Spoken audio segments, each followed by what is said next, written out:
You're listening to the Broadway Podcast Network. Renee's. Okay. Holy moly, Kara, we made it. Summer is here. Yes, and it couldn't have come soon enough. My brain needs a break. For real. And with all the vaccination numbers going up and cases going down, people are ready to be out and about, honey. I mean, what a difference from our world last summer, right? So crazy. Totally. And while that's awesome news, it also can lead to all sorts of new anxieties and mental distress. Good news is there's BetterHelp. Absolutely. BetterHelp pairs you with a licensed therapist who you connect with in a safe and private online environment. Even better, you can send your counselor a message at any time, day or night, whenever you're in need. So many people have been using BetterHelp. They're recruiting counselors in all 50 states. It can be difficult as a mama to make time for yourself and your mental health, but it can be done with BetterHelp. And we want to help you start living a happier life today. As a listener, you'll get 10% off your first month by visiting betterhelp.com/BPN. Join over 1 million people taking charge of their mental health. Again, that's BetterHelp, HELP.com/BPN. This episode is brought to you by Afar. Step out of your day and get inspired with Travel Tales by Afar. Comedians, novelists, and other storytellers will transport you outside your daily routine as they share stories about the trips that changed their lives. Afar believes in the power of travel, and support from the Marriott Bonvoy Boundless Card from Chase has made this podcast possible. Listen and subscribe to Travel Tales now on Spotify or wherever you get your podcasts.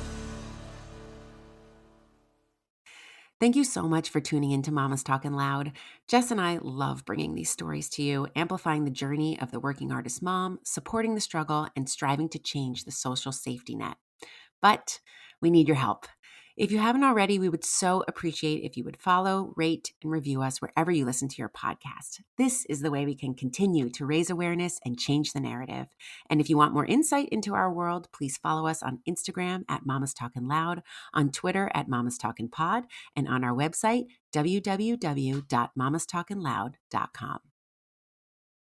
Hi, everyone. Thanks so much for tuning in to this episode of Mama's Talkin' Loud. I'm Kara Cooper. And I'm Jessica Rush. Today's guest is currently starring as Miss Jen on Disney Plus's High School Musical, The Series, but is most definitely no stranger to the stage, having played Cynthia Weil in Beautiful, Portia in Something Rotten, Glinda in Wicked, and even Dainty June in Gypsy, just to name a few. She shares with us her unexpected motherhood journey and how therapy has always been an integral part of her life in show business, all with a healthy dose of humor and humble pie. Here's our conversation with Kate Reinders.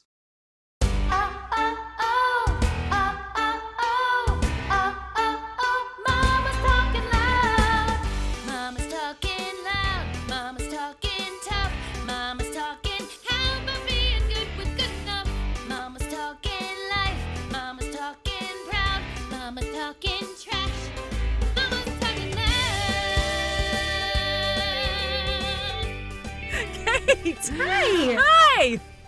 Hi, you guys. We had a lot of technical difficulties, everybody, to get this started, but we are here. Okay, but I would just like to say 99% of the technical difficulties were mine. So I win. We're here. Yay. Thank you so much for being here from Utah. Are you kidding, you guys? I love you, and I am so impressed with you on so many levels. Well, thank you. That's very generous of you. I appreciate it. No, it's just the truth. You guys rock. Well, you rock, Exactly. and you're joining us from Utah. Who? That is where people rock the most. Yeah, Utah. It's actually very beautiful. It is. I bet, but much different from New York, New York City. or LA. About as different as you can get, I think. Yeah. You know? Yeah. Well, we're gonna get into all that. Yep. But, Oh boy. we always start asking about your child or your children. So will you tell us about Luke? Yes, Luke is my one son. He will be 4 next month. He is hilarious. He is testing his boundaries every moment of every day. He memorizes books and movies and songs so quickly that I wish I had that brain, but I'm a little bit older than 4, and it doesn't work that way anymore. And yeah, he's so fun. He's so fun that I almost don't mind getting up early every day for the rest of my life. Is he an early riser? Is he an early riser? Jinx, buy me a Coke, Kara. Well, there have been phases. But now he's actually in preschool, which is amazing. Yes. I guess I just did not realize that school was such a gift to parents until now. Yep. Yeah. Because I was always on the going to school side of things, and I was like, wow, why'd they make it so early? Why'd they make it so long? And I'm like, yes, make it longer. Can it be on the weekends? Yeah. I remember being so sad that Elliot was going to be going, and it was only going to be like 2 days a week to start. And I was like, but I'm not going to be with her all the time and hang out. And then I took her the first day, and that day I remember I met a friend for lunch. I got a facial. I was just wandering around the city. I didn't have to worry about where I had to be to pick her up until 3 o'clock or whatever. And I was like, this is amazing. Yeah. And you got so much done, right? Yes. Look at that. Lunch, facial, like all the shopping, all the errands. And then you're like, do, now what? Yeah, it's the best thing ever. Yeah, absolutely.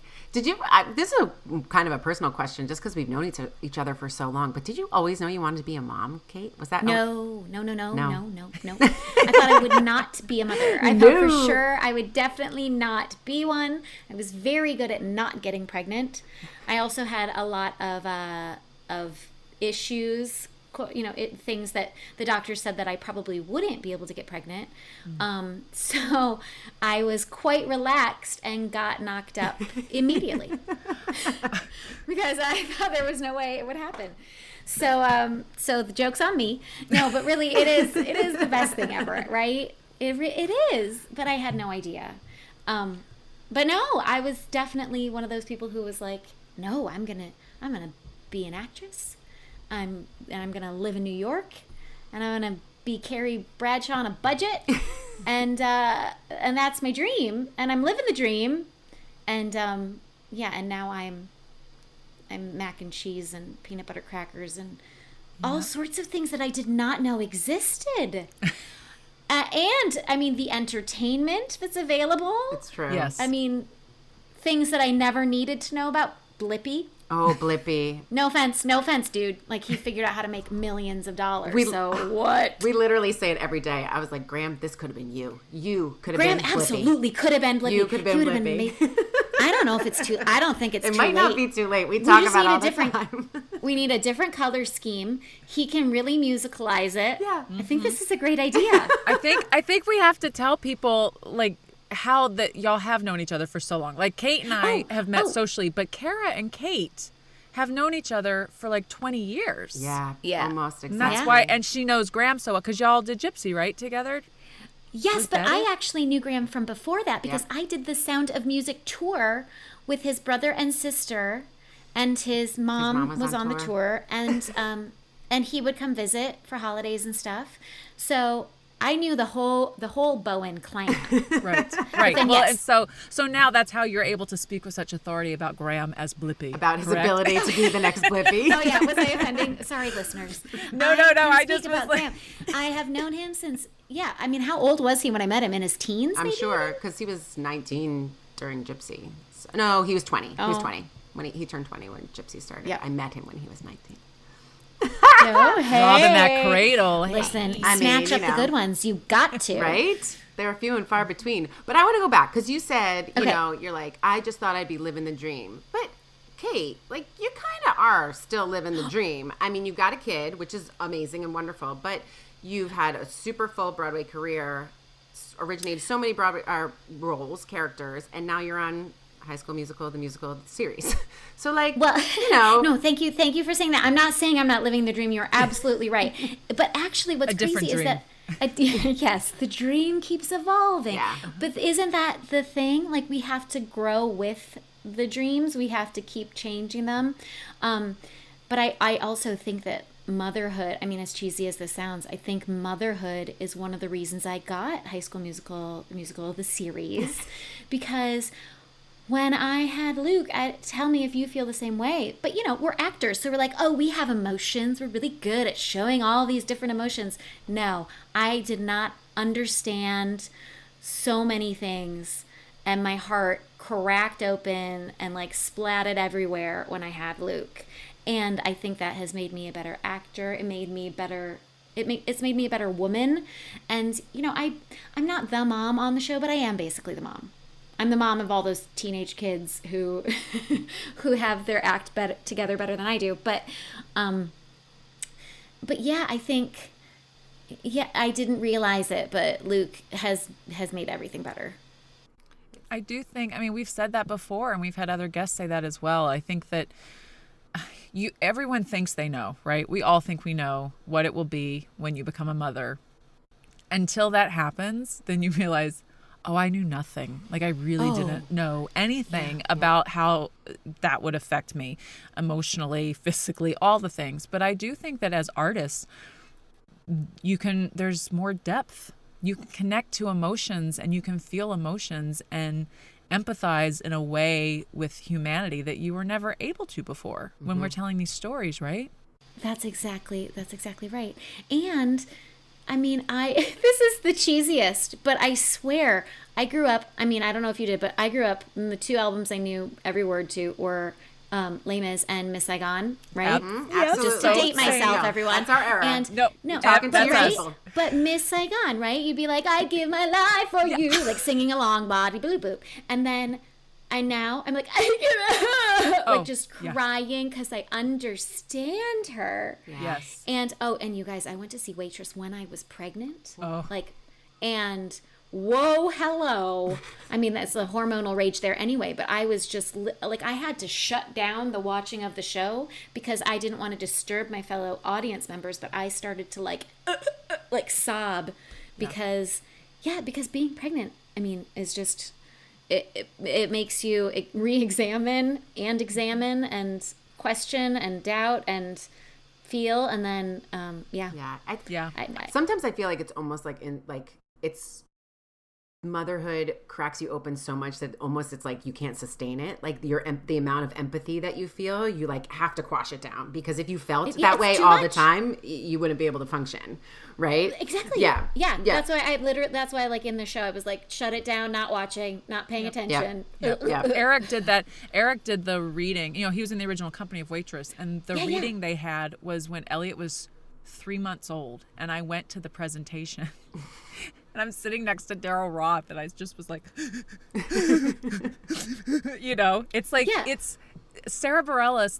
That's amazing. Those kind of moments are amazing because Sarah Bareilles put to music and wrote the experience that is so in tune with what it is, and yet she is not a mother yet. So it's fascinating in that way. Yeah. But she is a great empathizer, though. I was going to say, or she's been one in past lives or something. She's genius, brilliant person. Totally. Exactly.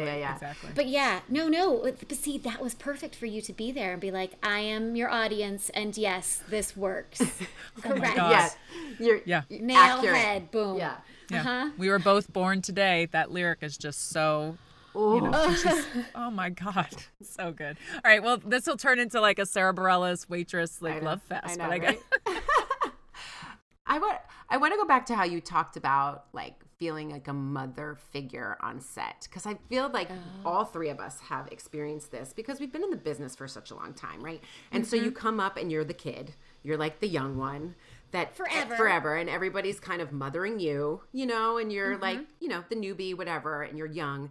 And then I know I recently had this experience at the prom. I went in, I was playing a PTA mom, and then everybody in the cast was in their 20s and was so young. And I was like, I am now the mama of the cast, or I am now in a caretaking position just naturally because of my life experience. And it's just mind-blowing to go through that, I think. Well, and how come it seems to happen overnight? Yes. Where was the gradual, what happened to all the in-betweens? It was young, and all of a sudden, for me, oldest by a lot. Tim Federle and I joke that the couple of those kids could be ours. Like if he had knocked me up when we did Gypsy together, then Olivia Rodrigo is our baby.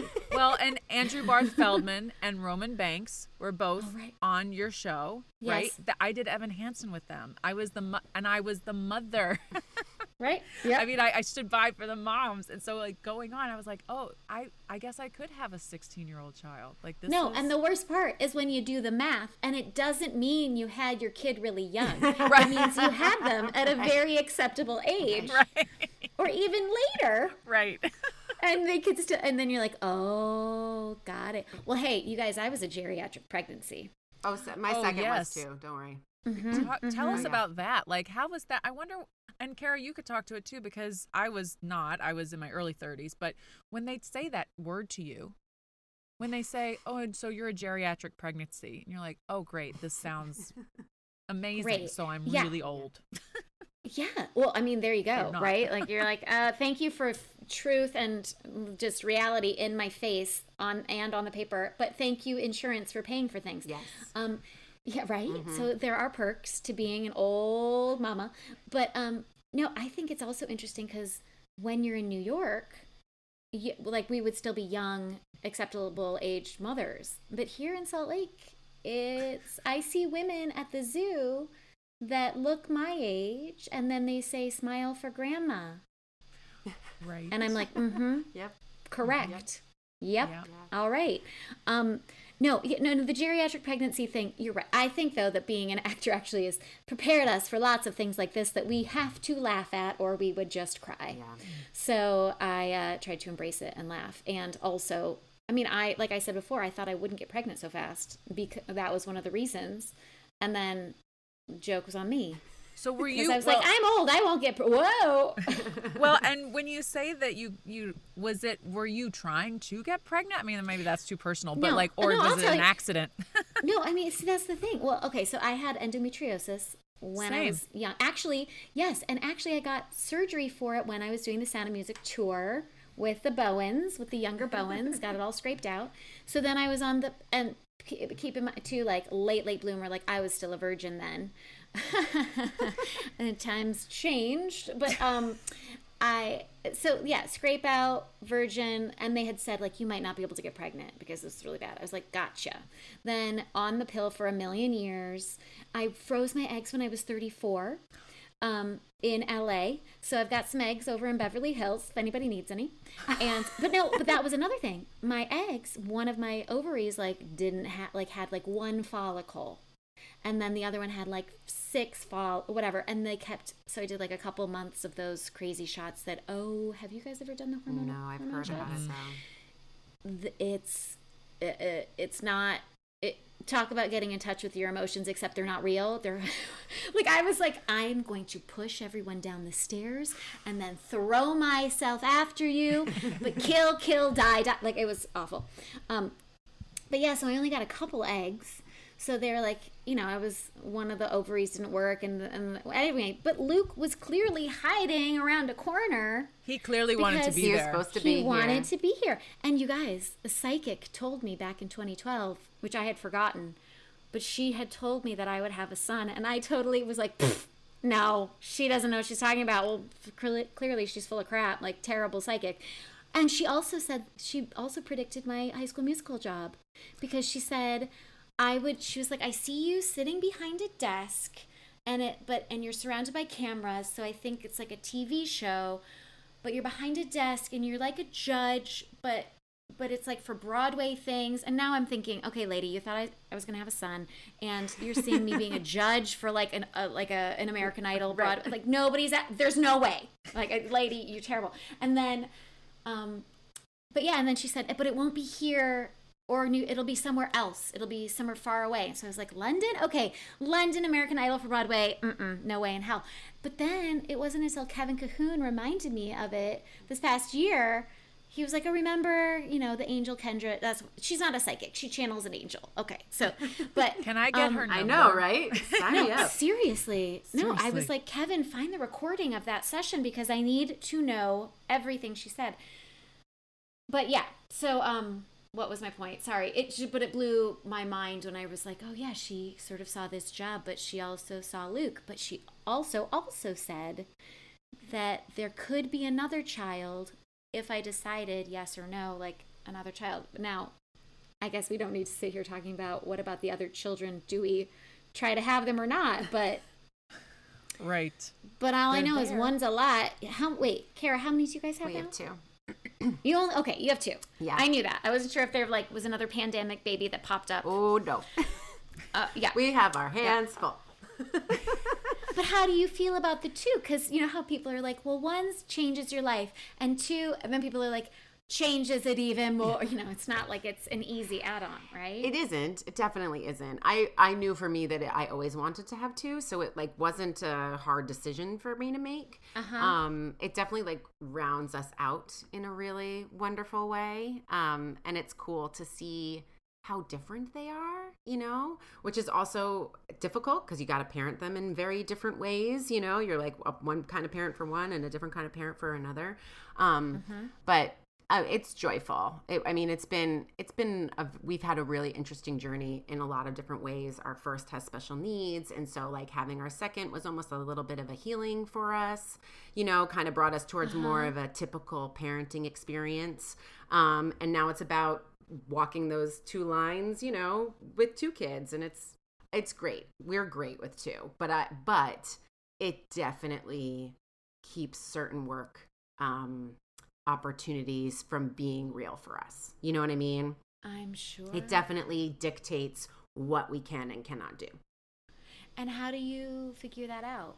I mean, it's been pretty clear so far, you know, and then like we both were working 2019.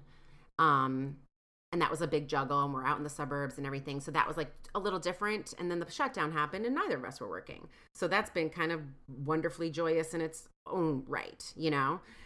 So we'll see. We'll see how the future plays out. But it was the right choice for us. But the psychic totally nailed it because she knew you were going to freeze your eggs. That's what she was saying. She's like, you might have another because she was saying like you have the possibility. Yeah. Oh, you guys are so smart. I didn't even think about that. That's totally what that was. Right away. Yeah. I was like, oh, she means because there's eggs sitting over there. Yeah, 1,000%. There's eggs over there. Yeah. There you have it. Who knows? You never know. You never know. Oh my God. Like a geriatric. What's the extreme geriatric? Well, there was some woman, I saw like a 60-year-old woman carried a baby for her gay son and his husband. Oh, right. How amazing I is saw that? too, yeah. Yeah, like, I mean, and my mother used to say that to me because I had endometriosis, I had fibroid tumors, I had like, I had surgery to take those out, I had all the things. So I was also, you know, will I be able to? What's going to happen? Whatever. And my mother used to say, I will carry your babies for you. I will carry them for you, Jess. Sarah Rush. Sarah Rush. Just I know. She's putting a it out lot, there. but I love I love it. I love it. we're going to take a quick break. Don't go anywhere. We'll be right back.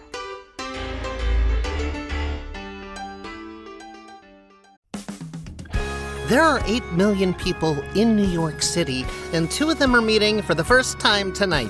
What could possibly go wrong? That's the story of First Date, the virtual Broadway musical starring American Idol's Ace Young and Diana DeGarmo, with an irresistible score and filled with those cringe-worthy yet priceless moments that might feel a little all too familiar. First Date lets us know it's all part of the process of finding the perfect partner. Streaming exclusively on Stellar July 23rd through the 25th. Visit stellar.com for tickets. This episode is brought to you by HP Instant Ink. No one is reading your mind, but HP Instant Ink knows when your printer is running low and sends you new cartridges, so you never have to think about ink. Save up to 50%. You'll pay less than $5 a month for ink and never run out again. Find out if your printer is eligible and enroll today at hpinstantink.com. Conditions apply. For details, visit hp.com/instantink Spotify. All right, let's get back to the biz and motherhood and all of that. Oh, sure. So you went back to work when Luke was really young doing Beautiful. Is that correct? Yeah. I mean, when he was 4 months old, I think I stood by in meteor shower. Okay, right. Oh, yeah. So, right. so I went back, but not whatever. And it was a good like putting your toe in, but still the schedule. It's the schedule, right? Yes. Yes. And I do not have an answer for you guys, for anyone who's listening who's like, how do I do this Broadway schedule with the baby thing? It's terrible. Okay, when I did Beautiful, he was a year and a couple months. And Andrew was on tour. Andrew's his dad. He was on tour with Come From Away. And so it was just me and Luke. And now when I think back to when I was in Beautiful, I really don't remember much about it. Because he was waking in the night still, he was teething, and he would get up at 5:30. And there's no way, as you know, you can't be like, show, I need you to be earlier, and I need you to be done sooner. It's like the fastest I could get home if I booked it and I caught the express and all the things was what, 11? Right. No, 11, 20, 11:30 probably. something, yeah. And on the flip side, once I started the show, I would nap between shows on 2 show days because I tried going home and then I had that like scary when I almost didn't make it a couple times, and I don't like that. And you're like, oh, what's the point? I got here and I saw him for half an hour, and now I'm losing years off my life because I think I'm going to miss signing it. And so I did get the naps, which then was like the most sleep I got during the week in a way. But then you're spending so much money having somebody watch your kid for 12 hours, 2 days in a row. I mean, yeah, so I didn't know how to get on top of it. The only thing I can say is that it did come to an end, and then it's worth it, right? Right. Yeah. I love that you're like, I don't really remember much. It's like because you were just trying to survive. Yeah. No, I don't remember much, and I do remember actually Ben Jacoby. I love him so much. He and I were like, paired in the show, and he would look over and my eye would be twitching a little bit, and he'd be like, how much did you sleep last night?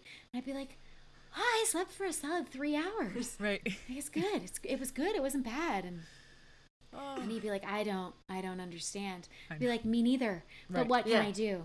Exactly. Right. But It's what just- can you... It is what it is. We're just doing it.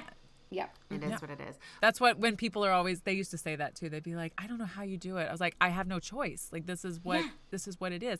And I will say, like, oh, my sweet Storm Lever, when I was doing summer, one time, like, we had like this conversation, and I got to work, and she had texted me, and she's like, I'm stopping at Starbucks. Would you like anything? I was like, oh, I mean, I'm okay, whatever. But I got there, and she had got me a coffee.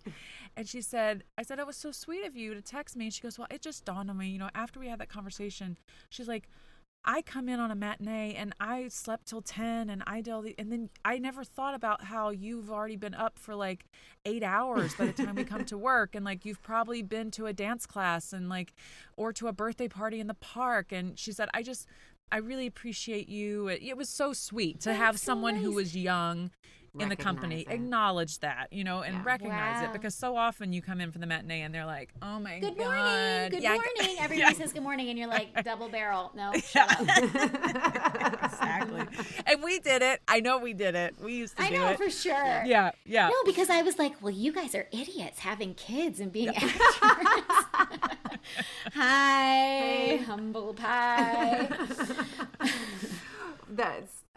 The truth of that is so deep. I never could have even imagined what this was like before we did this. No, but it's a terrible idea, and yet it's still the best. It is. It is. It's still the best. It is. And one thing this pandemic has made clear to me is I still want to go back to it. So, it's like, bring it on, please. Get me out of here. Yes, I know. But on the flip side of that, it is true that staying home is maybe the harder work. Yes. But then don't you have the thing, though, that you feel guilty about then when you get to go to work? So then when you come home, you like do double the work. Yeah.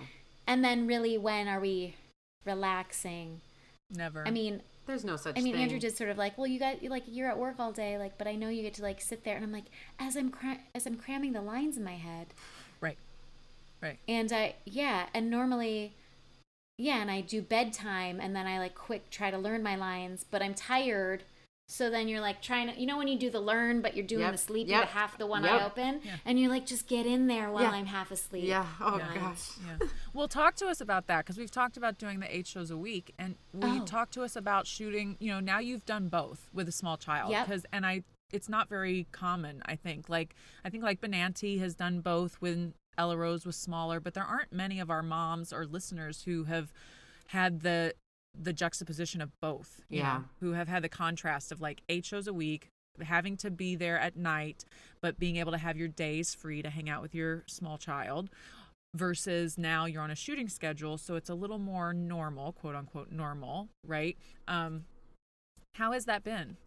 Well, I guess it depends. I mean, I'm really lucky because I don't work. I mean, there are a couple episodes that I do a lot, and so then I did work every day, for 10 days straight or whatever. And then you're almost sort of basically just, it's almost like you're going out of town sometimes, because if I'm up at 5:30 to get out the door to get there by 7 or whatever it is, sometimes I was gone before he woke up. And then depending on how long we went, I'd be home after he was in bed. However, because, like I said, I don't work every day, or because we also have kids in the show, or we did. We have like one minor left. But then sometimes we would stop and I would make it home for bedtime. But I think, you guys, 8 shows a week is harder. I think it's harder for lots of reasons. Yeah. It's harder to afford the childcare you need. Mm-hmm. B, you're there for morning and all day, so you have to do that job then. Right. And then if you miss out on bedtime, I feel like that's sad, because that's sometimes the sweetest, most fun part. And then you would have that time to yourself, but you don't, right? Mm-hmm. So then, because like going to work is like starting your second job, because you are momming all day. Yeah. And that takes all your energy. And then you have to rev it up. Like when everyone else is coming home and relaxing, you're like, here I go. Let me beat my face and do a show. Yeah. Now, I did not do 8 shows a week with a school situation inserted in there. I feel like that would help. However, you still have to get up. You have to get them ready. You have to get them there. It's the solid sleeping that never happens. It helps, and it also hurts, because you don't actually ever see them. Like, never. Well, and I was going to say that too, right? Yeah. So then at least on the shooting schedule, I would have then full days off to be with him. Yeah. I don't know. I think 8 shows a week is just like, especially when they're young, it was like, you can't sleep. And then you're right. And then when they're older, you never see them. Yeah. Because on the weekend they're home from school, but you're at the theater. Yeah. Yeah. And with a shooting schedule, it's finite, right? Like, the block of time. Right. There's an end point. Yes. And look, if you're... I mean, the thing about a shooting schedule, though, is that you don't get your call time sometimes, till the night before. Right. So that can be tricky, because you have to find someone. Like, I had a nanny, thank God, that when I was here for season 1, and luckily I could say, oh, can you be here at 5:30 tomorrow morning? Right. Right? Yeah. But if I interviewed a bunch of nannies for this year, then that didn't happen anyway. But, people who are like, I want 9 to 5. And I'd say, okay, except I might need you at 5:30 in the morning. Yeah. So what am I going to do? Yeah. Well, I do have to say, like, my parents just moved out. For anyone who's been listening. That's amazing. My parents moved out, and we're moving to our own place again. But having them, that's going to be a huge transition for us, because my mother moved in with us when Elliot was 18 months old. And so almost her entire life. I mean, there was the first year and a half we were juggling show schedule or whatever, but ever since then, I've just had built-in childcare with regard to the ease of knowing that they were there. You know what I mean? Like, okay, I know that if I have to leave at 5:30, or if I want to go for a drink after the show, I don't have to run home to a sitter because my parents are already asleep and she's in bed and everything. You know what I mean? So that's going to be, I'm in for a rude awakening. I mean, didn't you always have this too? Like when your friends didn't leave your hometown or whatever, and they're like, how'd you go to the big city? And you're like, of course I had to go to the city. Why would I stay? Well, of course, you want to be on Broadway, you got to go to New York. But now I get it. And I have a friend who would go home for the summers to Michigan, and I'd be like, wow, like God bless her for going home for like 6 weeks to Michigan, whatever. we're going for July. I'm like, let's go. Mom, Dad, here we come. We're coming for all of July. Yes, and it is the best idea ever. Yes. Yeah. Yes. It takes a village. Now I understand why people stay close to their family because, man, we need them. Yeah. For sure. No one's going to take care of you. You know, no one will take care of your child like your family, you know, like their grandparents. You can trust that they love them and will keep them safe. Mostly, you know. Well, hey, listen, we're still alive, right? Yeah. That's what we've always been on. Exactly. Yeah. Like, do we have issues and need therapy? Correct. Yes. But I can't save my son from that. So why do I expect my parents to? There you go. You've literally just transitioned us into what I was going to ask about, because May is Mental Health Awareness Month. And so whatever we can do as a podcast to destigmatize any sort of help that we need in that regard, whether it's therapy, whether it's medication, whatever it is, like, we just want to talk about it. So, to that end, tell us about your journey with mental health. I have a very long journey. I have been in therapy, I think, for 15 years. Yep. You know how you were like, no, it can't be that long because I was only, right. So a very long time. And I've been on medication and off it and on it. And, you know, I feel like it's such a cliche, the trap of, people who are like happy pills, whatever they say, like they make you happy. Okay, no, my therapist has explained to me that if you don't need them, they don't do anything. If you need them, it makes a huge difference. It's also not like putting things in you. It's just like keeping the chemicals from getting swept away. Mm-hmm. So it's actually just maintaining like your natural stuff that you need to hold on to. But I've also had things too where I have fallen in the trap, like I said, of, I'm feeling great. I'm fine. So I probably don't need these anymore. So I'm going to stop taking them because I don't need them, which is so like, I'm like, who says that? Apparently me.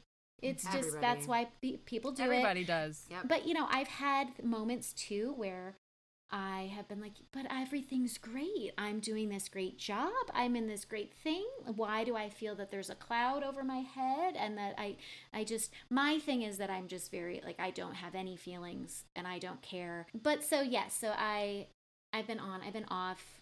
I think, and therapy is great for all the different things that go on in our lives. I mean, I started going to her, of course, years ago when I wasn't a mom yet. And she really helped me with show business, with the rejection, with the uncertainty, with the, like, going into an audition and the compare and despair and the, you know, oh shoot, I should have worn that dress. Like, I knew, like, I wore the wrong thing. Look at all these people around who are amazing. There's no way I'll get, like, why I should just leave now. And then, no, rewire your brain, look around and be like, no, all these people are amazing. And I am lucky and excited that I get to be invited to be here with them. And we're all different in our own ways. And if it's mine, it's mine. If it's theirs, it's theirs. And it's going to be great. I mean, I think being actresses together and being moms together are tricky, right? With the whole, it's a competition, but we need to be a village. Mm-hmm. But not even just our business. I mean, honestly, women in our culture. Women in general, right? Yeah. We're pitted against each other constantly and made, you know, to think we have to live up to these ideal expectations. You know, I remember, like, on our very first episode, Laura Benanti was talking about that with, like, social media and the pressure of appearing a certain way. And she's like, and it also, she's like, it either feels like there's like this, I'm running through a field, like a sepia tone field, you know, and everything's lovely, or it's like, I hate my kids, they're awful. Like, there was no in between. Like, people are either like telling, but everything is in between. And the truth of it is, like, no one's got their shit together. Nobody. Like, they can curate the hell out of that Instagram feed, but nobody does, you know, and we're all on the same team. It's like, it's hard. It is really hard, though. I mean, I know Kara and I mean, we've, you know, we audition for things, and as actors, we are like, why did she get it? I mean, we do have that. Like, why is she having the success and I'm over here still toiling away? And when is it going to be my turn? I mean, I think we all have that, even when you get to higher levels, you know, every level, I'm sure there's more. It keeps happening. You think, I'm going to hit that and then I'll be set. And it's not true. Never. There's never that moment. Well, I mean, that's what we were talking about, your dreams changing, because they have to. Otherwise, I mean, really, you're just going to kill yourself. because there's that. It's and you can achieve that thing that you thought, oh, if I just get that, then I'm going to be so happy, and then something else pops in. Yep. Mm-hmm. Yeah, and I think that's why we started. Well, that's why we started Broadway Baby Mamas on Facebook. But that's also why they do the podcast, is amplifying the journey and the struggle, and trying to build this community of women and mothers, particularly, who to support one another, because we need the help. Yeah. We need that. We are alone. I mean, this pandemic has shown us more than anything how shit on, to be honest, like mothers are, right? Like that has affected us disproportionately and egregiously with women of color, but like it is so real. And this past year has been beyond difficult for us. And so I've been, you know what, when we have these conversations, this has been helpful for me. I mean, truthfully, it's like our therapy. Honestly. It's our therapy, you know? Yeah. Yeah. Yeah. Yeah. It's so helpful. We've been taught for so long to not show any weakness, right? Like a female can't show any weakness because we'll be that much more likely to reap the repercussions of that, which is why we need a space to talk about being weak because it's our reality, you know? Oh, yeah. And also to try to not that we're weak, just that we're human. Exactly. And honestly, like the thing is, like we were saying, we do all the jobs, we do the things, we come home, we still want to do that complete job. We want to do all the jobs perfectly. We want to look gorgeous doing them all. We want everything needs to look perfect, be perfect, social media perfect. Do we expect our husbands to be perfect like that? Do we expect our friends to be? Do we expect our kids to be? We don't expect our kids to be perfect. No. And actually, that's one of the things that that I've been trying to encourage myself to remind myself about is that, working with these younger kids on the show, I do see, and of course, social media for them is just their world is a different world, so different. And while they're much more confident than I was, and obviously self-aware and all that stuff, I can see they're still insecure in the same ways we were, and I don't want them to be. And a couple of them, all of them, no, not all of them, but a few of them, season 2, definitely getting thinner, not like the same stuff that we were dealing with at that age. But I still do it to myself. Mm-hmm. I can't watch myself and not think like, oh, I look like too big in those jeans or something. And then, but then I'm like, well, camera adds the pounds, but then wait a minute, but wait, I'm 40, but wait, and then I'm like, no, be real, be a real person, show those kids that it is okay for them to be real as well. But man, I have to remind myself about it. Yeah. It's so hard. It's so hard. Never. No, and for my son to be like, oh, I don't want to talk, because I remember, and my mom, great mom, not saying she's, anything wrong, but I remember being in ballet class and thinking I had fat thighs, right? Like, what? Yeah. In elementary school? I mean, a kid being like, oh, I have fat thighs. Like, I don't like my thighs. And then I see pictures of myself now, and I'm like, I look like a normal kid. There are no thighs. I'm just a kid. But it was because my mom didn't like her thighs. Mm-hmm. So it's like, I try to watch myself to not put it on them, and then hopefully maybe I'll give myself a break. Yeah. Does that make sense? Absolutely. It's funny. Audrey McDonald talked to us a little bit about that, because she has 2 daughters who are very far apart in age, and her older daughter actually said to her, don't be that way towards yourself for Sally. She's like, because you were that way and I witnessed that, so don't do it for her. Like, isn't that incredible? Yeah. Like, what? I know, like mind blowing. But then can't she have a moment and be like, I'm a good mom because look how awesome my kid is? Well, 1,000%. But I mean, you don't realize the things that come out of your mouth that affect your kids. You're not speaking directly to them, but they hear it. Yeah. Oh yeah. And the kids in your show, who are the kids in my show. And actually I caught myself saying a couple of things, and and I know that that's how I deal with the fact that we were saying, like the fact that I'm the old one now, is that I'll say, well, I'm the old one, I'm the mom, whatever it is. But why does it have to be negative? Why am I making fun of myself? Right. But I have, a couple of them have said, like, what are you talking about? That's fine. I mean, they're so cool. Like, they don't shave their legs. You know, they don't wear bras. They don't care. I love that. They're so cool. They don't shave their legs. I love it. But that's what I'm saying. Yeah. They don't. I mean, the boys do. No, no, but that's the thing. They're like, they do whatever. They love everyone. And with we've had, you know, the sexual harassment, a couple of like the seminar meeting things, and wow, I'm sure you guys also maybe have had this revelation of the stuff that they're like, well, I would never put up with that. No, that's terrible. And I'm like, well, I haven't. Wait a minute. There was that time, and then that thing happened, and then there was that. Oh, and that. So. It is, yeah. It's a different world. It is. There is an awakening with regard to autonomy, with regard to social justice. There is, and it's to be honest, it's scary in a lot of ways, right? Just because I shouldn't say scary. That's not the right word, but we're all locked into the way things were. Particularly when you were talking about like the comments people make in the theater or to you about our bodies or this or that. And we're just sort of brought up to be like, this is how it is. They can say those things or that director can make that comment to me. And and of course it's normal. Like, it's okay that I cry. You know, I remember when I did Gypsy, I did the different one, not the one that Kate did, the next revival. Kate and Graham. Yeah, exactly. But I remember Arthur Lawrence directed that one, and he had also directed the Tyne Daly one. And Jim Burkita was in both productions, and he talks about how like Arthur used to make people cry. And I have a friend that auditioned to replace me in that show, and she was at the callback, and a girl came out of the room crying from her callback about something Arthur had said to her. Do you know what I mean? God rest in peace, Arthur. But there were things that we were supposed to just ignore. And it was just the way it was. And that time is changing. And that generation is who's making it happen. Yes, absolutely. And I mean, and that's the thing too. I mean, and yes, Arthur Tuff, also James Pond. I mean, list, right? Yeah. But and we shouldn't be defending them, but they also are from a different era. And I mean, the era before theirs was even worse.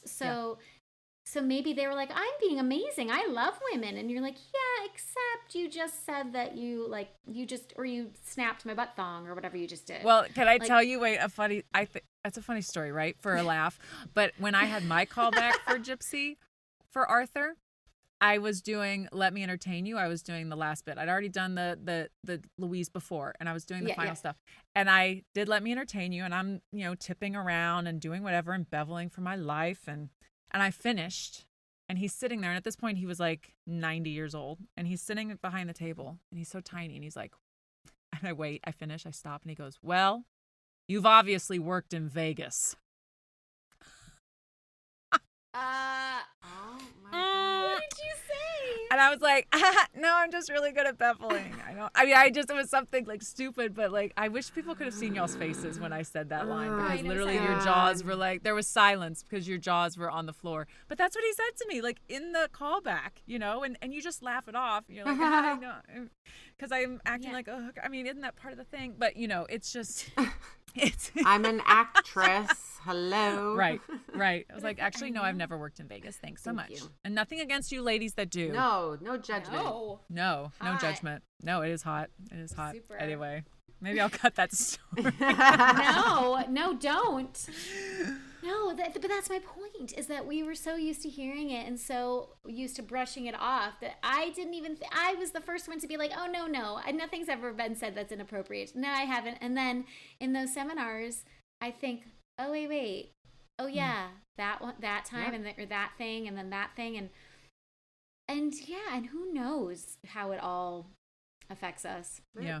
It really does. I mean, it's ingrained. Someone said something to me when I was in high school, and it has affected me to the point where I realized once, I was like, I wonder what my career would be like if I didn't let that statement in, because it so greatly affected how I see myself in this business. And can you tell us what it is, or just no? Well, yeah, it's just, and it's not even like that big a deal, but like I had this teacher who, he was not very nice, but he was like, I was singing something and he said, you're not a soprano. Don't ever try to be one. He's like, stick to belting, And in actuality, I am a soprano. Like, I'm a mezzo and I can sing that, but he is so my head that I didn't realize just how much until I remember auditioning for King and I to be the standby for Kelly O'Hara. And I remember thinking, like, this is my gig. I can do this. This is an easy sing. It's not even that high. Do you know what I mean? Like, this is fine. I can do it. And I went in and I started thinking about him still 20 years later thinking. And I got so nervous that I ended up like belting Hello Young Lover. Which is not correct for those of you who aren't musical theater people. That's not correct. And I thought I sabotaged myself. I allowed this man 20 years ago to say this to me, and it has stayed inside my body. And to this day, I never say I'm a soprano. I always say, I'm a belter. I'm a mezzo belter. You know, I'm not. Meanwhile, I've understudied Laura Benanti, and I understudied the role of Sarah Brown in Guys and you know what I mean? Like, clearly, I have those skills, but I can't do them when I am called upon in these moments of high stress and anxiety. I hear that man's voice in my head, and I thought, you know, like, what would my career have been like if I didn't let him have that power? Yeah. You know? I'm here to tell you, I have belted so many soprano songs in auditions. You like practice them and you're like, this is great. And then you walk in the room and you're like, what just came out of my mouth? Because you're so nervous. And then you just like go to what you know, and you like your breath is gone and you're just belting. It's just I mean, listen, you guys, I literally choke. Like, I go in and I choke, but like I literally choke where I'm like, Oh my God. Why do we do what we do? Why do we do? Well, to that end, as we start to wrap up, are you coming back to Broadway anytime soon, Kate? Now that Broadway is coming back. Oh yeah, Broadway is definitely coming back. And yeah, it's so funny, right? Listen, I wanted to be on Broadway since I knew what it was, right? Since I was 10, 12, whatever it was. And, but isn't it funny? I feel like it wasn't until I got this show, then it was like, Broadway's Kate Reinders. And I was like, what? What do you mean I'm Broadway's Kate Reinders? I want to be Broadway's Kate Reinders. So yeah, I'm dying to be Broadway's Kate Reinders. You're always Broadway's Kate Reinders. If they'll ever let me be on it. Yeah. Yeah. No, I mean, you know what? I love that you're on a television show and they say Broadway's Kate Reinders, because so often it's so hard for those of us in the theater world to transition or have a solid career on the other side, right? On camera and in that arena. And so I love it. You will always be Broadway's Kate Reinders. Well, actually, it's funny is actually a couple of the boys in the show who call me Broadway's Kate Reinders. Like, it's a joke nickname. And, but the best part, speaking of like aging us and making us feel old, is, you know, one of them was like, I saw you in Wicked. I saw you as Glinda in Wicked when I was 6. Yeah. Ouch. No. I mean, that's the point, is that I say it as a joke because all I want to be is Broadway's Kate Reinders is my point. But really, I'll be anyone who will hire me is anything. True. I mean, and actually, there you have it. Now I'm Luke's mom. Yep. Exactly. First and foremost. Luke's mom. I'm Elliot's mom. I'm Elin and Finn's mom. Yep, Yeah. Exactly. We wear it proudly, right? Absolutely. Oh my gosh, Kate, this has been so fun. It's so fun. This is literally. You guys, can we do this every week? That would be fun, because this is like one of those therapy kiki episodes where it's just like, you know, chatting with our girlfriend. It's awesome. Thank you so much for coming. Oh, thank you, you guys. And we can't wait to see season 2 of High School Musical, the musical, the series. That is Watch the it with title. your kids. Yeah. Look for the lady. I'll look for the lady. Thank Be you, well, Kate. friends. You too. Bye.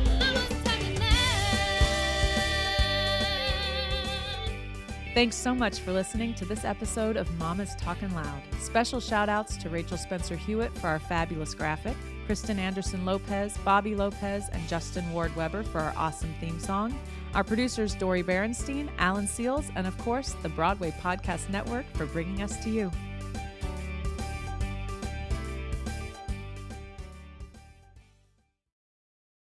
You're listening to the Broadway Podcast Network.